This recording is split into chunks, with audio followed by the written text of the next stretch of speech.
welcome back to my channel. If you're just stopping out for the first time, this is All the Way with God. God first, God always. Today we're going to continue with the series we started earlier, the whole armor of God. And today we're talking about the shield of faith. So our anchor scripture is taken from the book of Ephesians, chapter 6, verse 16. It says, above all, taking the shield of faith, with which you'll be able to quench all the fiery darts of the wicked one. Praise God. And also going to read 2 Corinthians chapter 10 from verse 4 to 5. It says, for the weapons of our warfare are not carnal, but mighty in God, for pulling down strongholds, casting down arguments, and every high thing that exalts itself against the knowledge of God, bringing every thought into captivity to the obedience of Christ. The weapons for our warfare are not carnal. They are not carnal, but they are mighty in God, for pulling down strongholds, casting down arguments, and every high thing that exalts itself against the knowledge of God. The weapons for our warfare are not carnal. As Christians, as believers, the weapons we use to fight our battles are not the guns or the swords and other physical things that people use, but they are non-carnal. They are not carnal. Today we're looking at the shield of faith. So I'm going to start with faith. Definition of faith. Faith. What is faith? To me, faith is like the hope in the waiting.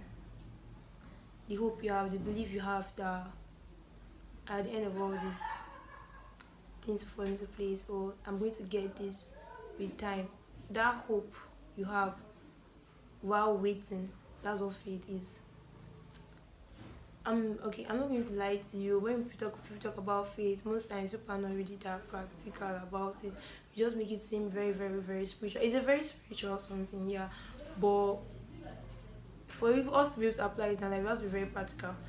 I'm not going to tell you that having faith in God and waiting for something, hoping that, yeah, definitely this is going to turn out well. I'm not going to tell you that it's an easy process, because it's not easy at all. It's not an easy process at all. Speaking from experience, like a few weeks ago, I was in a position to make a decision, and this was like torture to me, because I did not want to be in that position. I didn't want to have to make a decision, but I had to. So after everything, yeah, I made a decision. And what I had in mind was that after making the decision, things in my life would just change. Like, everything I was hoping that, I don't know, I just felt that things would fall into place somehow, like immediately. But guess what? After I made that decision, nothing changed. It was like, what's happening?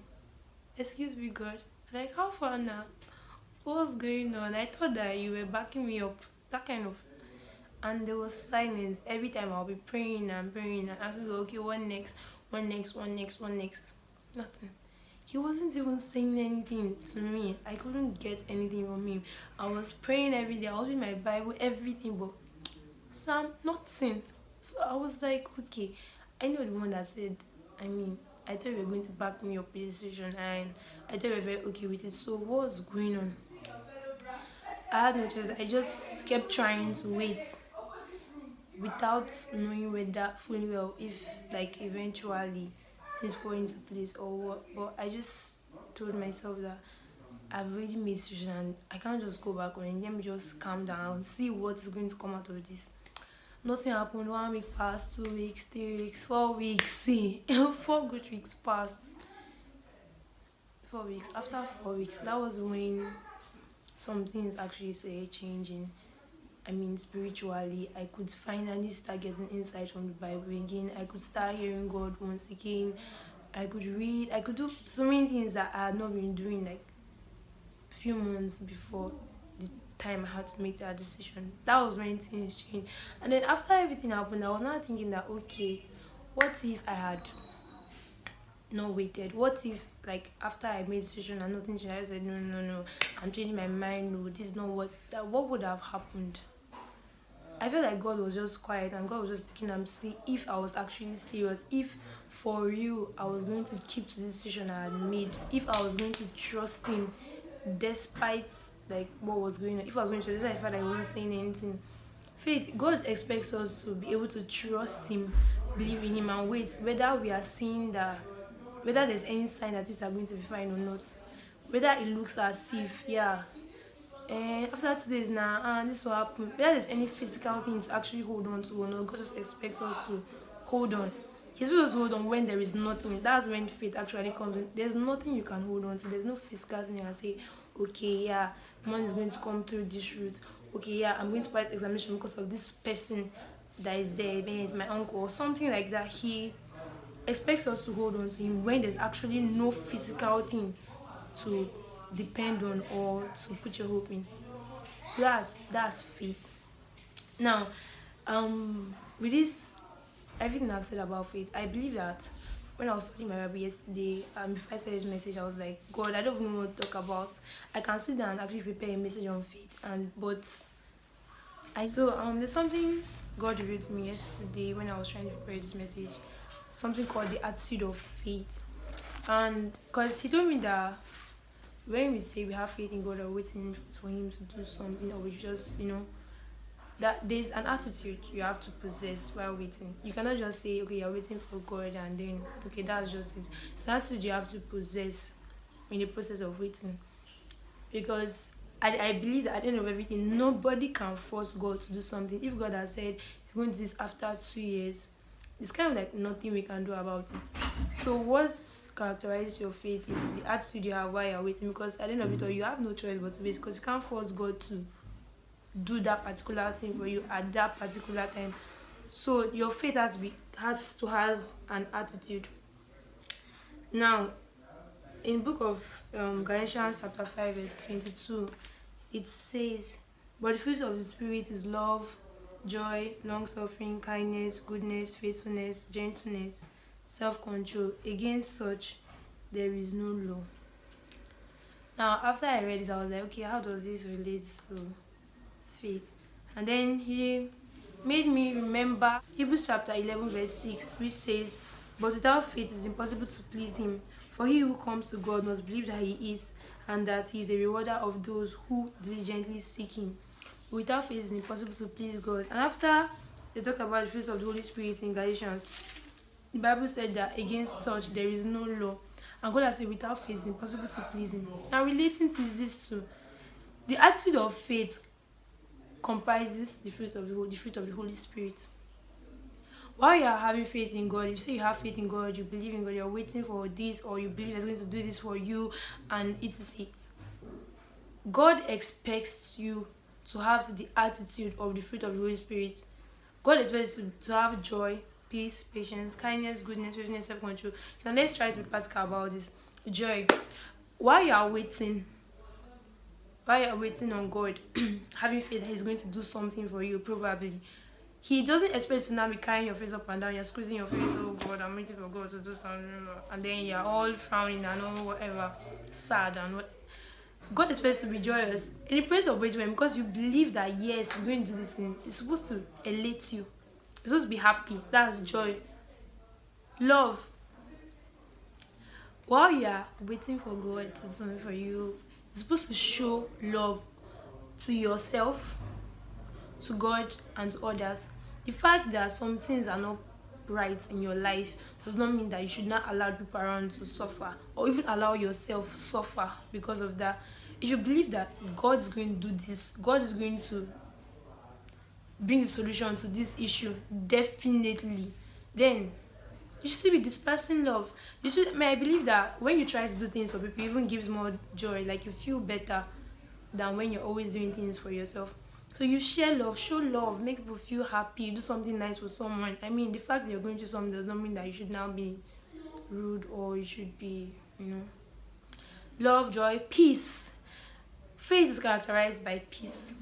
If you believe that God is going to handle this, God is handling it, in fact, even if you're not seeing the sign, even if it may not be obvious that God is already handling this thing, that peace just comes. Because the Bible says that you should be anxious for nothing. You should not worry about anything. So if you already believe that God is going to settle this, or He's settling it, so you don't have any reason to worry, so you have peace. Patience. The patience is even the real waiting part. The ability for you to actually wait for God to do something without complaining. That's patience. Kindness. Let's put kindness and goodness together. Kindness, goodness, and love. You can put them together. Kindness, goodness. Be nice to people. You feel good. At least it won't distract you from your issue. If someone is not in a good mood and you help the person out, you say something or get something for someone to elevate the person, do you know there's this satisfaction you just have? It makes you happy. So you can try to remove the focus from yourself so that you won't overthink and start doubting God again and all. No. You can, if you're doing something for someone else, you're being nice to people, you're looking out for somebody, it actually distracts you from yourself. And then you make someone happy, and seeing that person happy will make you happy too. Faithfulness. Faithfulness is the characteristic of faith. Faithfulness, the ability for you to remain consistent or loyal, to God while you are waiting. Let me give an example. You are going to write an examination and you've been hearing most of the exam, people feel a lot, questions are difficult, you pray, you have been reading, and you trust God that yes, it's going to help you on the exam despite whatever people have been saying. Now, God doesn't expect you to go into the examination and then carry a piece of paper or go and start doing any form of malpractice. That's you playing God's role already. That's you compromising. You're not being faithful at that point. So God is saying that while you're having that financial issue, don't go and steal to get money. If you really say that you're waiting for Him to do this for you, you have to be faithful and keep like His commandment. Keep up with your integrity. Keep up with His. Just please Him. Don't do anything that will compromise your standard. Also, don't do anything that will just mess anything up. As you're waiting for Him, you should be faithful too. Self-control. I think self-control encompasses every other thing. Self-control, the ability to live beyond your feeling. That's what self-control is to me. The ability to live beyond how you feel. The ability to help someone out even if you don't feel like it. You are sad, things are bad for you, but yet you will still go out of your way to make somebody happy. The ability to control your anger. You are angry, but that does not mean that you should start insulting everybody around you. Self-control. Self-control in your finances, how you spend. Self-control in so many things, just like so many areas of our lives that we can actually apply self-control. That encompasses everything. What you do while you are waiting for God. Are you insulted? By you making everybody around you to feel as if they cannot breathe, all because of your attitude, all in the name of you are going through things. You're not the only person going through this. Everybody has issues that you are going through. So calm down. So our attitude of faith. The attitude of faith consists of love, joy, peace, patience, kindness, goodness, faithfulness, and self-control. This is what faith is. This is what you're supposed to possess. This is what we're supposed to be doing while we are waiting. Praise God. Hallelujah. So now, finally, I want us to read one more verse of the Bible. Mark 11:20. Mark chapter 11 verse 20, which says, "So Jesus answered and said to them, have faith in God. For assuredly I say to you, whoever says to this mountain, be removed and cast into the sea, and does not doubt in his heart, but believes that those things he says will be done, he will have whatever he says. Therefore I say to you, whatever things you ask when you pray, believe that you receive them, and you will have them." Praise God. Whatever things you ask when you pray, believe that you receive them and you have them. I've realized that most of the time, this happens to me too sometimes, and I'm sure it happens to some of you. We have unconsciously developed routine prayer points every morning, every night, especially morning when we wake up to pray. There are certain things that we say. Now we're so used to saying them, they're just like normal words. Now it doesn't even seem like we're praying. We just wake up in the morning, I think of today, because I think of today, blah blah blah blah blah, and then we are off to do other things. We have made our prayer points a routine, and that's you can't apply faith because if every morning you pray about the same thing, and then minutes after the prayer you even forget what you just finished praying about. That's just the truth. You forget because all you just want to know is that you pray today. Let it be written in issue that I pray today. After a prayer, you probably forget that you prayed about this today. You just go and continue your normal life. And then with that, there's no way you can apply faith. God expects that every time you come to him in prayer to tell him this, one thing or the other, he expects that we believe that this thing I'm asking God for, I'm definitely getting it. And now you cannot expect God to do something for you when you don't even remember that you want God to do something for you. I cannot say I'll pray in the morning, I'll pray for understanding, and then I'll forget that I prayed about understanding. No, but I'm just living as if I don't even pray. I don't expect God to now come and be giving. I don't expect God to give me understanding, because he's just looking at me as an unserious person that she doesn't even know what she wants. She prayed about it and then she's just living as if nothing. Because along the line, during the course of the day, I may find that I don't understand something I'm reading, or maybe something is being taught in class and I don't understand it. But then I will not even remember that earlier I prayed to God for understanding. So I'll be like, I don't understand this now. I'll keep saying I don't understand this and I don't understand this. Who understand? Just come and explain it. And I've already prayed to God in the morning that she should help me understand it today. I'm gonna answer that prayer, but because I don't even remember what I prayed about, there's no way to manifest in my life. So God is saying to us through this verse that let's be more conscious and intentional about our prayer. Prayer is very, very powerful. Let me tell you. I think we are so used to prayer. We're seeing prayer so casually that we don't even understand the power behind prayer. You don't have to be jumping up and down or whatever for you to pray. Prayer is just talking to God and listening to him. That's prayer, communication too, and it's very powerful, like so powerful. Whatever you ask God for, as long as you believe that you're going to get this thing, you are definitely going to get it. The only reason that you may not get it is if it's not, God knows that probably this thing is not good for you, maybe at that particular point in time or something. But everything we ask God for, he's going to give, as long as we believe that we're definitely getting it. That's faith. So I just pray that God will help us to live with this in our everyday life. For having financial issues, just God said I will not lack. He even said, ask and it shall be given to you. Ask and it shall be given to me. So I don't have this, but I'll just go and tell him, God, I don't have this, and I need this, please. And then I believe in my heart. I'm not just telling him casually. I'm telling him because I know that he's going to do something about it.